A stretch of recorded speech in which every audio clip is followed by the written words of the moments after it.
سلام و خسته نباشید به بچه های کانال یوتیوب نایت کینگ.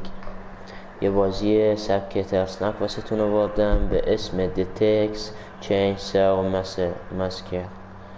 بریم تجربهش کنیم. مثل اتاق فرار میمونه ولی این یکم خشن تره. بازیش آنلاینه. بریم چک کنیم ببینیم بازیش چجوره. یلا شروع شد. با آروان میشنویم ببینیم کجا هست، چه صدایی هست داره میاد.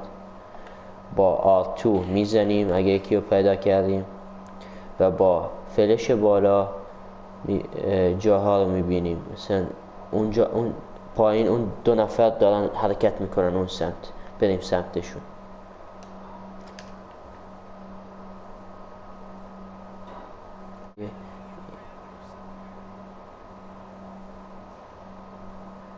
بلش کن.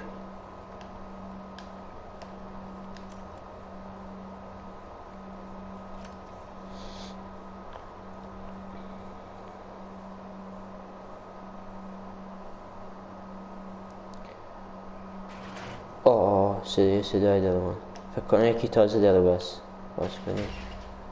خوبه هستش رو ببین.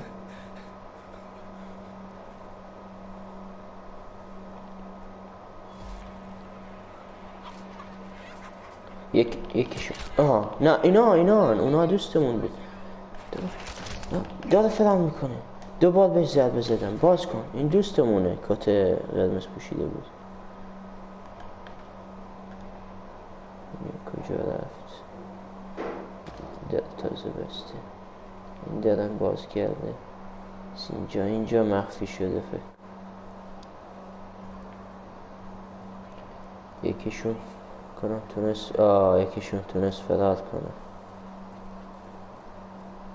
کنه. خروجو پیدا کرد. یکی رو میکشه. خوبه آفرین. خوبه دوتاشون کشتیم یکیشون فرار کرد. فقط یکیشون مونده.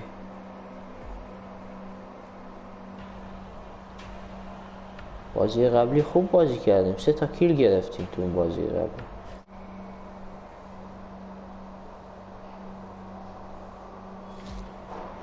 خوبه. سومی هم کشتیم. بازی رو برنده شدیم.